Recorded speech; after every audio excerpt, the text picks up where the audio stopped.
그런데 이번에는 그 중고등학생 아이 둘 있는 18년차 주부가 이제 네. 보내온 사연입니다. 네. 이제 결혼은 저의 삶을 순식간에 바꾸어 버렸습니다.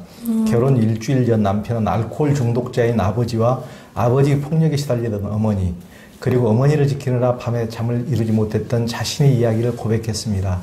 아버지를 죽이고 싶다는 충격적인 말도 했습니다. 그리고 남편은 자살 충동과 심한 우울증으로 정신과 치료를 받았으나 이젠 다 나아서 더 이상 치료를 받지 않아도 된다고 했습니다. 결혼 전 남편은 나를 보석처럼 여겼고 뛰어난 유머 감각과 섬세한 배려심으로 나를 감동시켰습니다. 전 직장 생활을 하면서 더 공부하고 싶어 대학원에 진학한 상태였고 부모님과 사는 삶이 편안해서 결혼하고 싶지 않았지만 다른 남자들과 달리 내게 부드럽게 접근하는 남편에게 호감을 느꼈습니다. 결혼과 동시에 남편은 변했습니다. 신혼 시절 임신을 해서 몸은 천근만근이었고 직장 생활을 하면서 논문도 써야 했던 저에게 남편은 늘 불만을 말했습니다. 음식 못한다, 청소도 못한다, 결혼을 잘못했다며 집을 나가기도 했습니다. 남편을 위해 각종 요리를 했지만 형편없는 음식이라고 먹지 않고 나가버릴 때도 있었습니다.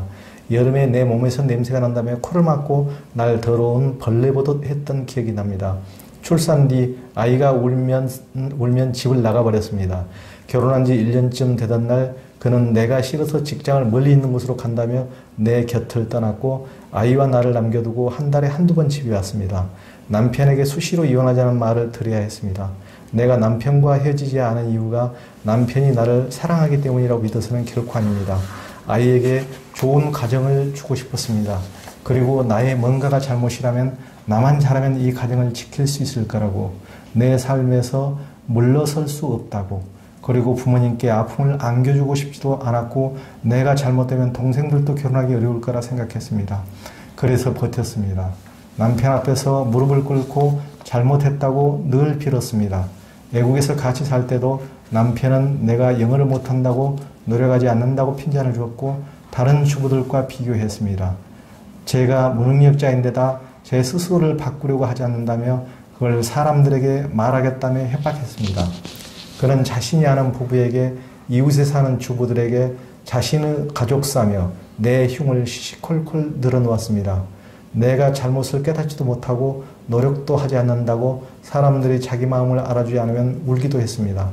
현재 우리는 직장관계로 주말 부부를 하고 있고 남편은 많이 변했지만 아직 저는 남편을 좋아하는 마음이 들지 않습니다.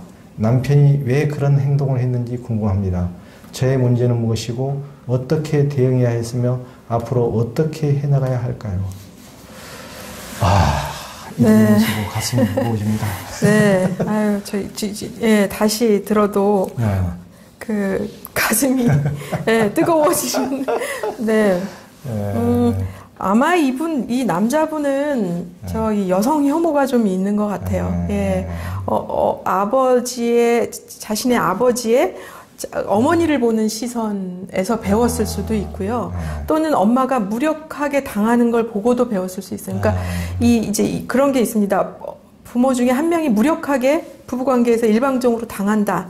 그러면 그에게 동정을 느끼기도 하고 혐오를 느끼기도 하는데 동정을 느끼면서도 분노가 쌓여요. 왜냐하면 이 부분에서 부모가 나의 우산이 되어주지 못하고 늘 분란을 만들고 있다는 것, 한 사람 너무 세서 한 사람 너무 취약해서 분란을 만들고 있다는 것 때문에 아이들은 무서워하면서도 내면에 분노를 쌓는 것 같더라고요. 예, 그래서 이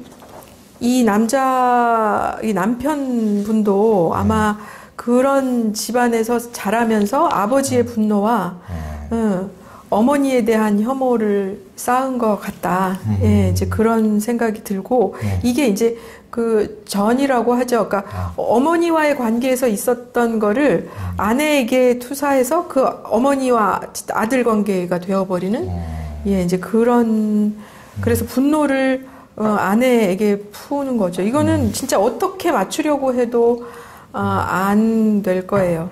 예, 이거는 맞추기 쉽지 않을 겁니다. 어떻게 하든 트집을 잡고 화를 낼, 이 사람이 마음속에 있는 분노를 다 풀어낼 때까지 하려고 할 거예요. 근데 문제는 분노라는 건 이게 자가 생산을 하기 때문에, 네, 끊임없이 이제 만들어지는 데다가 상대가 약자면 더욱더 활활 타오르죠.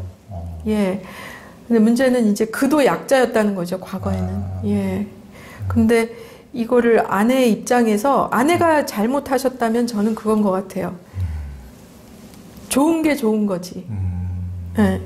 또는 긍정적으로 생각해주면 일이 잘 풀릴 거야.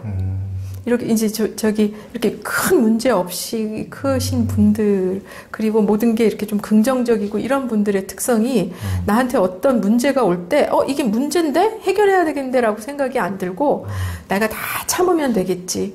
긍정적으로 생각하면 잘 풀린대. 행복이 온대. 이제 이렇게 생각하면서 사태의 심급성을 모르는 거라고 저는 생각이 들어요. 그래서 그때 이제 그만, 그러니까 논리적으로 뭐 옳다 그르다, 와이프 노릇을 잘한다 못한다 이럴 때 그 논쟁에 빠져드시지 말고, 그리고 그래 그러면 이거 내가 아내 노릇을 제대로 하라고 그럼 해볼게, 이런 것 이전에 이제 그만, 이건 폭력이야 라고 선을 그는 일이 필요해요, 사실. 예, 근데 이게 예쁜 소녀들이 그게 좀 잘 안 돼요. 예, 착하게 굴면 뭔가 문제가 해결되겠지라고 하는 것이 그의 폭력을 더욱더 기승을 부리게 만드는 그런 결과를 낳는 것 같습니다. 그래서 제가 여기에 우리가 성인이 돼서 결혼하는 게 아니라 결혼해서야 어른 되는 것 같다. 이제 그런 말씀을 드렸어요. 예, 그래서 그렇게 내가 성인이고 내가 더 이상 피해자가 아닐 때 남편의 그 불행한 과거사도 연민으로 이해하게 되는데, 이게 제가 완전히 피해자 입장에서는 남편의 불행한 과거가 연민이 안 느껴져요. 네. 그래서 이럴 때 외부 도움을 받으시든 이제 어쨌든 나는 이런 폭력을 더 이상 받기 싫어요. 그만하세요라고 하는 제스처를 끊임없이 반복해서 보여주셨어야 한다는 네, 그런 말씀을 드리고 싶어요. 네. 그리고 이제 그 여성분의 그 남편이나 다른 사람을 위해서가 아니고 자신을 위해서, 자신의 행복과 전홍을 위해서 자신의 삶을, 미래를 결정할 필요가 있다는. 네, 이제 이혼을 하든 결혼을 하든 많이들 그러죠. 자식 때문에. 또 뭐 자식 때문에, 또는 남편이 안쓰러워서, 또는 부모님이 실망할까봐. 그러니까 이제 그렇게 해서 자식을 위했든 부모님을 실망시키지 않았던 나를 희생하는 거거든요.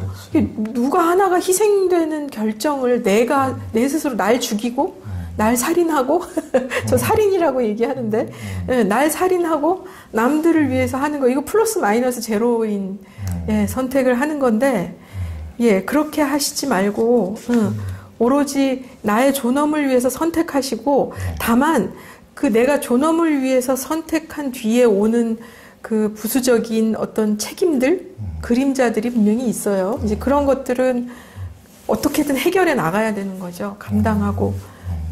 그렇게 하셨으면 좋겠습니다. 이번에는 4개월 된 아기가 있는 30대 초반의 엄마의 질문입니다. 네. 대학 졸업 후 회사 동기로 남편을 만났고 친구처럼 지내다가 연애 4년 만에 자연스럽게 결혼했습니다. 지금은 육아휴직으로 하루 종일 아기를 돌보고 있습니다. 모든 게 처음인 실전 육아로 몸과 마음이 모두 정말 힘들더라고요. 문제는 출산 이후 더 힘들어진 남편과의 관계입니다. 처음에는 남편이 눈에 들어오지도 않았습니다. 내 몸이 힘들고 또 그 힘든 몸으로 24시간 아기를 봐야 했으니까요. 그런데 하루하루 남편에 대한 서운함이 커지고 저의 짜증과 비난이 점점 심해지는 것 같습니다. 출산 전에는 그래도 이해할 수 있었고 가볍게 넘어간 것들이 출산 후에는 그렇게 되지가 않더라고요. 몇 번의 고비 때마다 남편에게 심각하게 이야기했습니다. 아기를 밤낮 없이 보는 게 얼마나 힘이 드는지, 차라리 회사에 출근하는 게 100번 낫겠다고, 또 모유수유로 인해 온몸이 얼마나 아픈지를요. 그리고 아기를 재우기 전에는 그가 좋아하는 야구나 휴대폰 게임을 삼가해달라고, 또 나에게 가끔은 자유시간을 줘야 되는 거 아니냐고, 어떨 때는 차분하게 어떨 때는 울면서도 얘기했습니다. 제가 심각하게 얘기할 때 남편은 되게 잘 받아들이고 잘하겠다고 합니다. 하지만 하루 이틀 나아진 것 같아도 또 틈이 나면 야구를 보고 게임을 하고 친구를 만나러 가겠다고 합니다. 아무리 이해하려고 해도 잘 안 됩니다. 내 삶은 출산과 함께 다 바뀌어버렸는데 남편은 똑같이 지내는구나 싶습니다. 내 몸은 이렇게 변하고 또 아프고 힘든데 남편은 겉으로만 걱정하고 정말로 저를 위한다는 생각이 안 듭니다. 서로 너무 안 맞는 우리 어떻게 계속 잘 지낼 수 있을까요? 그러니까요. 저는 이거는 진짜 신혼 초에 아이를 낳아서 육아 때문에 생기는 가사 그 부담을 어떻게 남편과 똑같이 나눌 수 있는 것인가, 그것 때문에 싸우는 거 해답이 있을까 싶어요. 그냥 견디는 수밖에, 지지고 볶으면서 견디는 수밖에 해답이 있을까? 뭐 이런 생각을 하는데, 어쨌든 신혼 초는 정말 정체성의 위기예요. 그 결혼한 여자라고 하는, 결혼한 남자라고 하는 그 정체성이 이제 바뀌는 것도 적응을 해야 되고, 그 다음 진짜 너무나 사랑하지만 진짜 내 마음대로 안 된다라는 걸 확인하는, 유아적 전능감이 깨지는, 여실하게 깨지는 시기가 이 아이와 남편, 이제 이 문제로 이제 뭐 서로 그 으르렁대면서 정말 피가 튀게 싸우는데, 이게 해결할 방법이 있을까? 이 과정을 통해서 어른이 점점 되어가는 것 밖에는, 인내심을 배우고 그러는 것 밖에는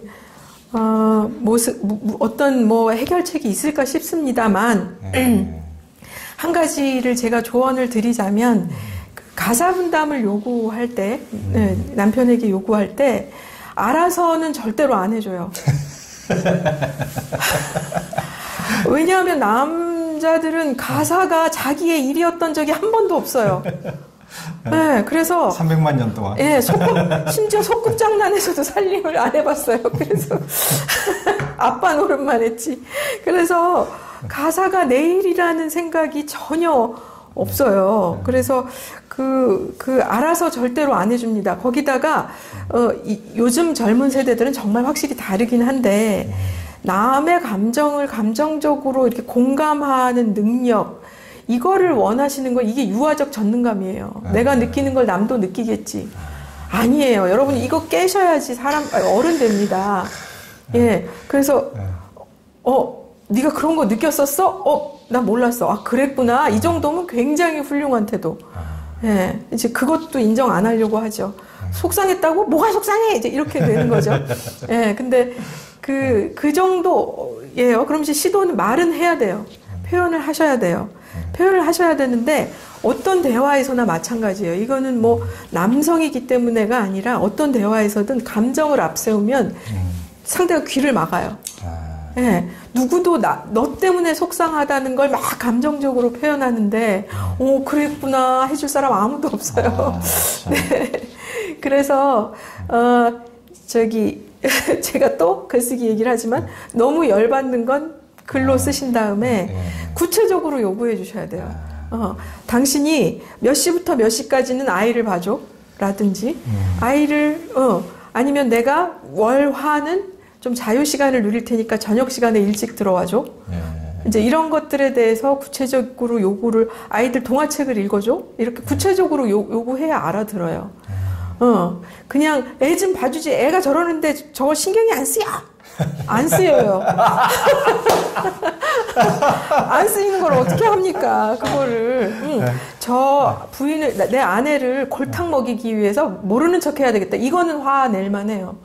근데 안 쓰이는 것에 대해서는 어떤 부분에서 인간 이해를 조금 새롭게 하셔야 돼요. 저런 사람들도 있구나. 사실은 인간이 저렇게 이기적이고 무감하구나. 그리고 내 곤란한 일이 아니면 저럴 수 있는 거구나 라고 이해를 하시면서, 나는 내가 챙겨야 되겠구나. 알아서 누가 안 챙겨주겠구나를 확실하게 아시는 게 필요하고요. 네, 그렇게 해서 요구를 끊임없이 하세요. 그러면 한 10년 후쯤 변할 거예요. 그때는 얘 다 키워놓고 난 뒤에. 네, 제가 그런 얘기를 해요. 애 다 키워놔서 힘든 일 없어. 그렇다고 여전히 무심하고 협조적이지 않은 남편하고 살고 싶으세요? 아니면 그때라도 변해서 그때라도 집안일도 하고 같이 공감하면서 대화하는 남편을 원하세요. 만약 그걸 원하신다면 10년을 기다리시라는 말씀을 해요. 왜냐하면 그렇게 얘기를 해야 조바심을 내시지 않아요. 물론 5년 후에 변할 수도 있고 3년 후에 변할 수도 있는데 이 조바심 때문에 막 또 속상하고 분노를 느끼시거든요. 그러니까 끊임없이 꾸준히 반복해서 이걸 어떻게 이렇게 얘기해도 되나? 우리가 훈련시키듯이 그렇게 계속 그렇게 얘기하셔야 돼요. 왜 그렇게까지 해야 돼요? 이러세요. 나 자신을 위해서 아내 자신을 위해서 그래도 언젠가라도 변하는 게 좋으니까 그런 그 마음으로 해주셨으면 좋겠어요. 그리고 이 남편들도 정체성 때문에 이제 되게 혼란스러워요.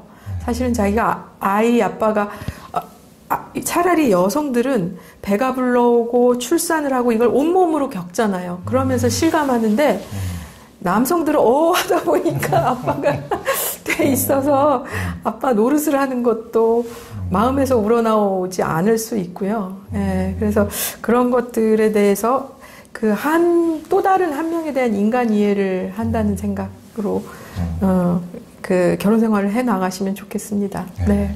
그러니까 남성이 다른 쪽은 많이 진화해 가는데 육아 부분에 대해서는 여전히 지금 수십만 년, 호모 삼피에스 20-30년 돼도 별로 진화를 못하고 계속 지진화 상태에서 머물러 있다는 게 얼마나 남자들이 얄미울지 그 엄마들의 입장에서는 참 이해가 갑니다만. 그런데 이제 사회적인 압력에 의해서 요즘 세대에 조금씩 변화되는 것은 참 다행으로. 정말 그런 것 같아요. 이제 남자들도 살기 위해서 변하지 않으면 안 되겠구나를 조금씩 체감하고 느끼는 것 같고. 정말 변해야죠. 살려고 하는 게 아니라 즐거움을 알아가는 것 같아요. 집안일 하는 즐거움, 요리하는 즐거움, 아이 기르는 즐거움, 이런 거를 알아가시는 것 같아요. 그렇죠. 얘하고 이렇게 같이 놀고 그런 행복을 놓쳐버리면 삶에서 가장 중요한 걸 놓치는 거죠, 실은. 맞아요. 그런 것 같아요. 또 잠깐 또 지나가 버리니까 그런 세월이 계속 지속되는 것도 아니고. 네, 맞습니다. 굉장히 정말 인생에서 놓쳐서는 안 될 참 소중한 또 경험이죠.